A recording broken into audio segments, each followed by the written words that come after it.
Hey there, friend. Show of hands who's getting tired of doctors lecturing us on firearms and policy.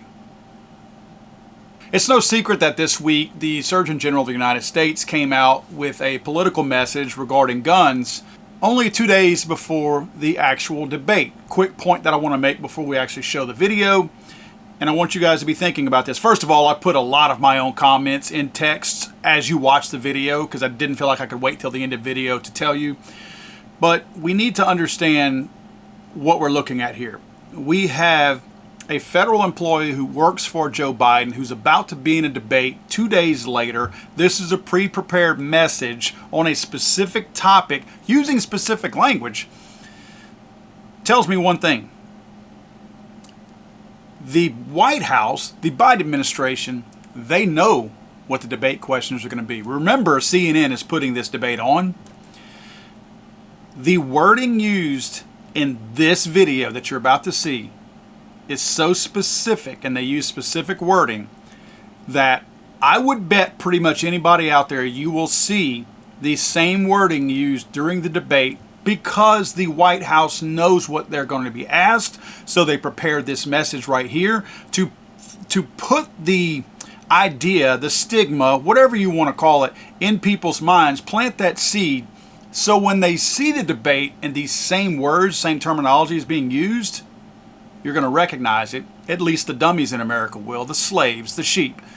They'll latch onto that and go, wow, I did already hear that was a problem. This video right here is proof to me that the White House already knows what the debate questions are going to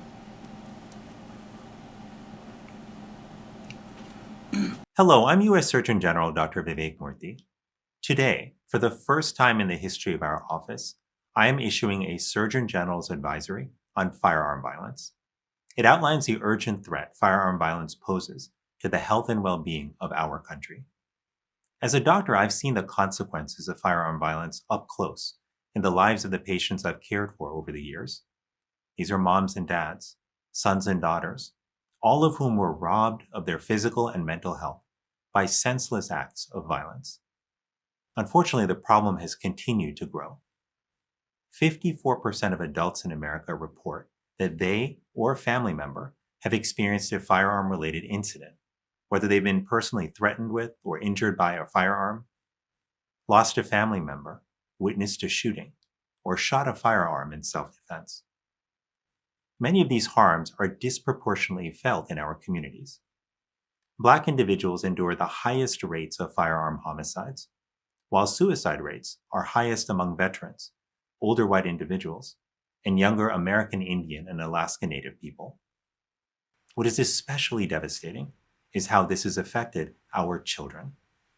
Firearm violence has become the #1 cause of death among children and adolescents, more than car accidents or drug overdoses. I've sat with parents who've lost a child to firearm violence. I've listened to their stories and felt their pain as they describe the holes in their hearts.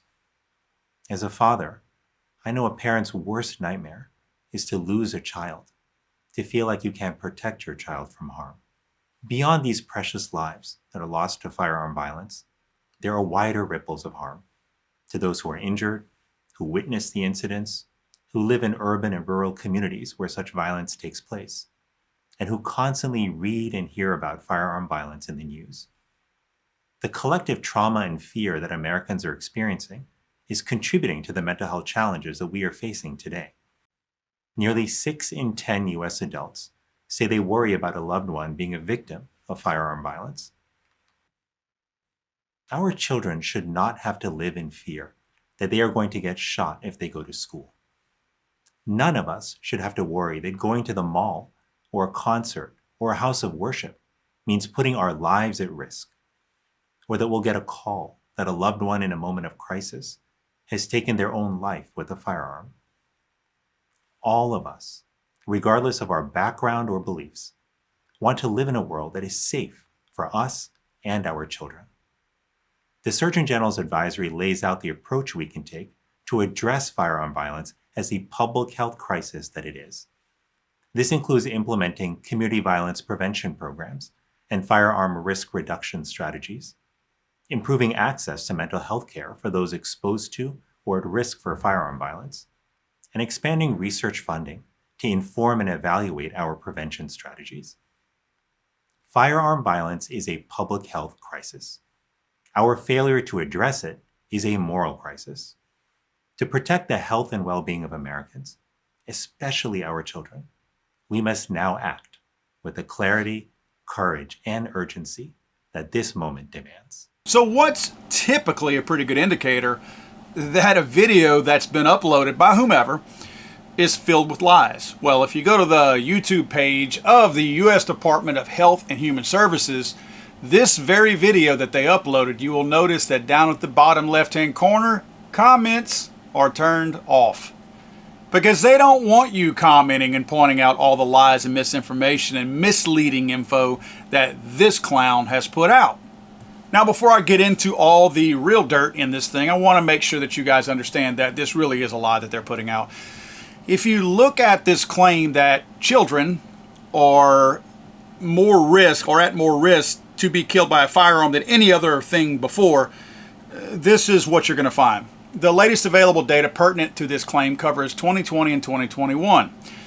As of this writing, there is no 2022 and 2023. So we're using old data to begin with to make this sudden claim all of a sudden a year after this data has already been available. In other words, they came out with all of this information last year, and now, just now, because this is supposed to be a public health crisis, right? Just now the Surgeon General comes out with this video 2 days before the debate. They've had this information for over a year, and now they decide to put this out. But here's the real kicker. The claim that guns were the leading cause of death for U.S. children in 2020 and 2021 is true only if the selected age range is 1 to 19 years old. This range also excludes infants under 1 year old who have a unique risk of age-specific causes of death. So we take out infants under 1 because we think that clouds the numbers, but we put adults ages 18 to 19 because we're not worried about that clouding the numbers. They're putting grown men into this number and calling it children, and they're starting to use the word adolescents because we've called them out on this lie so many times that now they're trying to say, oh, we're actually talking about adolescents. Yeah, you call an 18 or 19-year-old man who has a full-time job, a family, who buys groceries, does everything that every adult does, you still want to call them an adolescent? Now, that doesn't stop the White House from parroting all this information. Kamala Harris has said gun violence is a leading cause of death of the children of America. Leading cause of death, not car accidents, not some form of cancer, gun violence. She doesn't even put the disclaimer of adolescents, or she doesn't even say that it includes 18 or 19-year-olds. The reason they do this is because it is a lie, and they feel like as long as somebody quantifies it by saying 18 or 19-year-olds are on there, like this report here does by the Surgeon General, that they're free and clear to just say that it's the leading cause of death of children. When we think of children, we do not think of grown men ages 18 to 19. And the White House directly is responsible for parroting this same lie. Gun violence is a leading cause of death of children, end quote. Now, all of this information that they're referencing comes from a year in review 2020 gun deaths in the United States by Johns Hopkins Center for Gun Violence Solutions. Anytime you see anything named for gun violence solutions, you can best believe that it is an anti-gun memoir, and it is full of lies, as this one is. Notice in the first paragraph the bold sentence at the very end. Guns were the leading cause of death among children and teens in 2020, accounting for more deaths than COVID-19, car crashes, or cancers. Not one person that I know of thinks of an 18 or a 19-year-old as a child or even a teenager, even though they are considered a teenager because they are 18 and 19. No one looks at 18 and 19-year-old grown men, especially those shooting at each other in the street at 2 a.m. in the morning, as being teens or children. Now, looking at this same Johns Hopkins report, boy, they come close here. Man, they tickle at the truth, but they just evade it. Look at the seesaw-looking picture right there. Gun violence has a disproportionate impact. Blacks ages 15 to 34 were over 20 times more likely to be a victim of gun homicide than their white counterparts.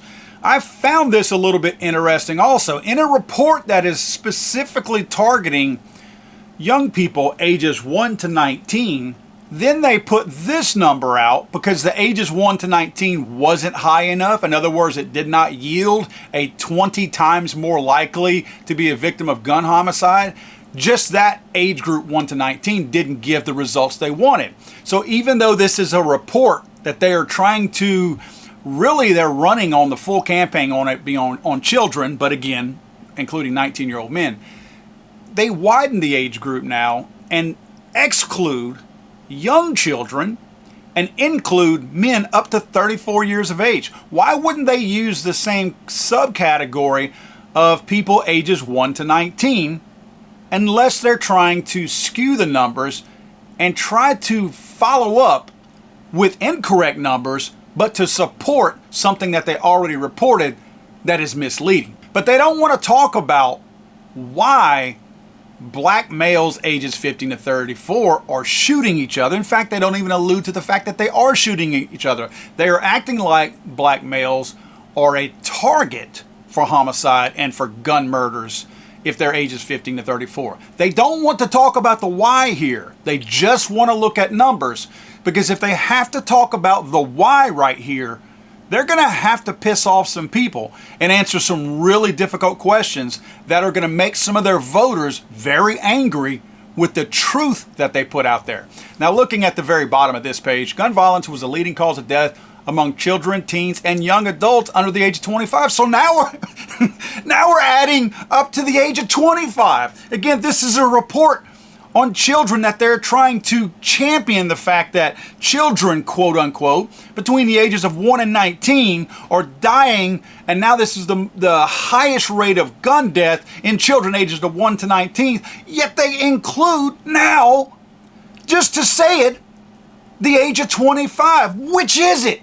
Is it 1 to 19? Is it 15 to 34? Or is it ages up to the age of 25? Now, I thought this was a little bit comical. Right below that, you'll notice young people under 30 were nearly 10 times more likely to die by firearm than from COVID-19 in 2020. I doubt that number. I think that it's more likely that young people were 100, maybe 500, maybe 1,000 times more likely to die from a firearm than COVID. So we know that COVID was not a danger to young people. So this number is likely a lie too. Now, using this same Johns Hopkins study that they cite, they also ignore quite a bit of information in here. They, as you can see, are really keen on highlighting some of the problems, but ignoring all the rest of them. This slide right here shows you that poisoning and overdose are double the amount of any other causes of death out there. So after seeing this slide and after seeing the video that the Surgeon General put out, made me wonder, okay, let's remove firearms from this particular chart, right? It's only a percentage of total injury deaths by mechanism, whether it be children or whether it be people as a whole. So by that definition of what's a real problem, if it's not politically motivated from this department and from this Surgeon General, shouldn't I see videos calling for all these other things maybe at least being a problem? In other words, maybe they would have a video on poisoning and overdose, since that's twice as likely to kill people than firearms. And maybe I would see videos on falls, because that's almost as much as firearm related deaths, and maybe motor vehicle traffic. Now, in those cases, falls and traffic, very seldom are you going to have suicides, which make up a large number of that firearm number. So you would see that firearm number if you remove suicides from poisoning, firearm, falls, and motor vehicles. You would see them cut in half on firearms and possibly on the poisonings. But the falls and motor vehicle traffic, you're going to see probably the numbers remain about the same. I know some people jump to their death, but very few people jump to their death. So with the same logic from this department of the Surgeon General, wouldn't I need to see a bunch of videos out there talking about the dangers of poisoning and overdose, falls, motor vehicles, even suffocation? That suffocation is probably one of the actual dangers of young people. If you take out gang-related shootings, most of them are suffocations. Those suffocations you see, that's where the majority of your children are going to reside in suffocation deaths. So am I going to see a lot of videos from the Surgeon General on these other things? Well, we went to their YouTube channel, and of course, it's Pride Month, so let's celebrate that. Let's not worry about the things that are actually killing Americans. Let's celebrate Pride instead. But enough of that. I go look at their videos, and of course, I see them on, naturally, vaccines, and there's our firearm violence. I scroll through the entire year, and what I see most of is Pride stuff, reproductive health, which is support for abortions, transgender rights, and more Pride stuff.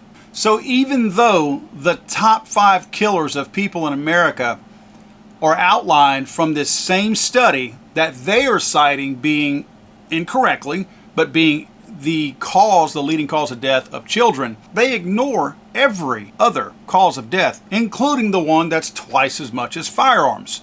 Not one video on poisoning or overdosing, not one video on falls, not one on motor vehicle traffic, not one on suffocation. So do these people really care about Americans? Because they are talking about a subcategory that is a percentage, maybe 5 to 10% of the overall deaths in America, and they are ignoring 90-something% of the deaths out there with no focus on them whatsoever as far as trying to bring awareness to them and minimize those numbers and bring them down. Now here's another area where they come really close to identifying their own truth, and maybe they discover the truth actually, but they don't want to talk about it. So they put the numbers out there to drive the point about, quote, gun violence, but they completely ignore root causes here. If you look by age, in general, young people are most impacted by gun homicides, and elderly people are more impacted by gun suicides. So they're admitting that the shootouts and the gangbanging happen with the young people, not the old people, but they don't want to point out any clarity for root causes on that. Look at the very bottom. Again, scratching at the surface, looking at it, peeking at it. When they see inside what the truth is, they run from it. By race, ethnicity. In general, white people are overrepresented among gun suicide incidents, and black people are disproportionately impacted by gun homicides. So what they're trying to convey right here is that among white people, it's bad that they're killing themselves. Among black people, it's unfair that they're dying. Look at the wording. White people are overrepresented among gun suicide, right? That means that's a bad thing. That means bad white people, stop killing yourself. But when they talk about the negative numbers regarding black people are disproportionately impacted by gun homicides, implying that they are the victims and that they are not creating any of these deaths. So they are they're being impacted by these gun homicides. But the white people that they're citing are overrepresented, meaning that they are doing more of the harm to themselves. The choice of wording here is not lost on me on the irony and the specific reasons that they are trying to use in order to not call out the truth and offend people that are part of their voting base. So y'all do realize they're shooting each other, right? Don't throw the cop numbers in here. The cop numbers, if you want to include those as far as saying this is why, well, it's not because they're shooting each other, it's because law enforcement are shooting them. That's not true. Law enforcement shoot more white people and kill more white people with a gun than they do black people. So you can't use that argument here. The facts are what they are. That black people are 12 times more likely to be a victim of gun homicide because they are probably 12 times more likely to shoot at black people. And here again, ignoring crime statistics, young black males 15 to 34, again, here we go, by grabbing a different number than what the study is based on. The study was based on children that they identified from 1 to 19 in age. Now they're grabbing 15 to 34 because it has better numbers, because the 1 to 19 didn't say a good enough and glamorous enough picture, so they're using the 15 to 34. They are disproportionately impacted, although they represented only 2% of the total population in the United States. They accounted for 38% of all gun homicide fatalities in 2020. That's actually not going to be a true statistic right there. They represent far more than 38% of the gun homicide fatalities. It's probably closer to 80 or 90%. But I'll come back with those numbers later. But that number is wrong. And notice they don't put a footnote there because they don't cite their source or their reference.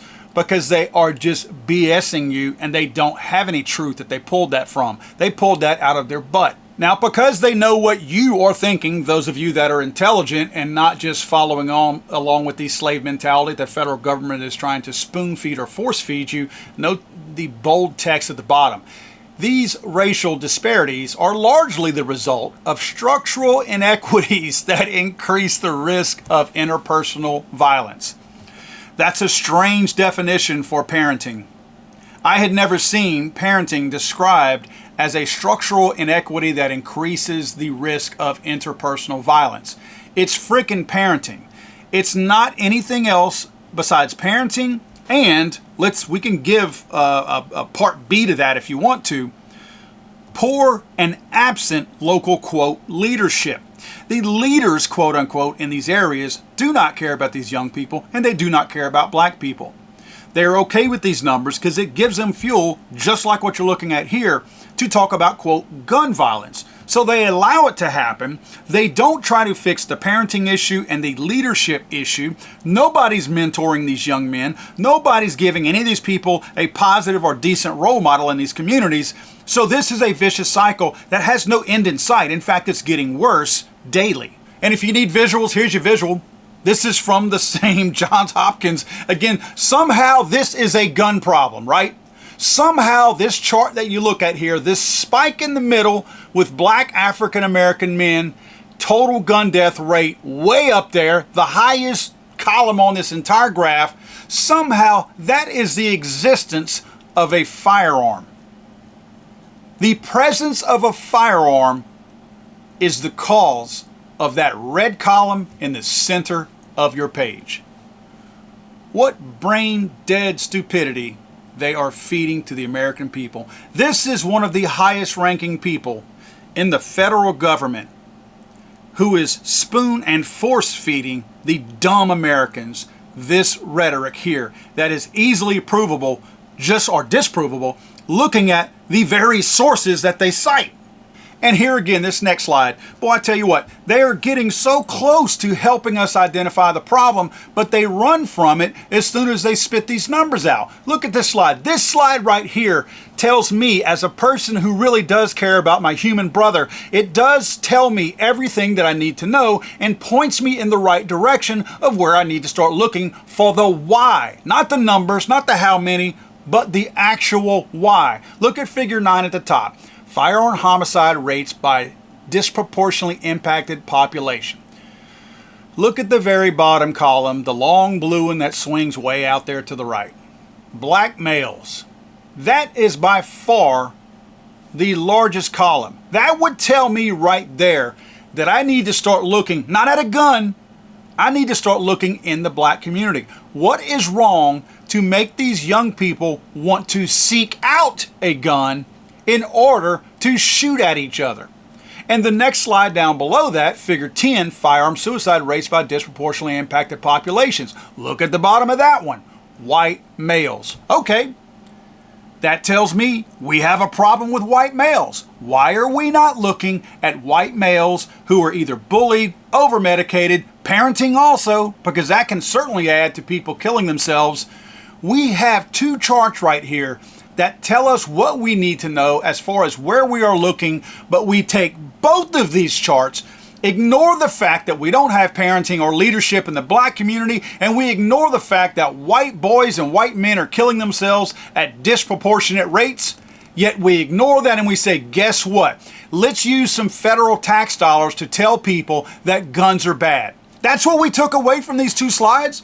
If you're willing to take that away from these types of slides, it tells me everything I need to know about what your actual reasoning and your actual motive is behind what you're doing. It's all politically driven and motivated. I care about my fellow man, my fellow brother. These slides right here are telling me what I need to do, where I need to look. And nobody's doing it. Nobody with any real authority, power, or money is doing anything to address any of this. Instead, it's easy and it's lazy. Let's talk about guns.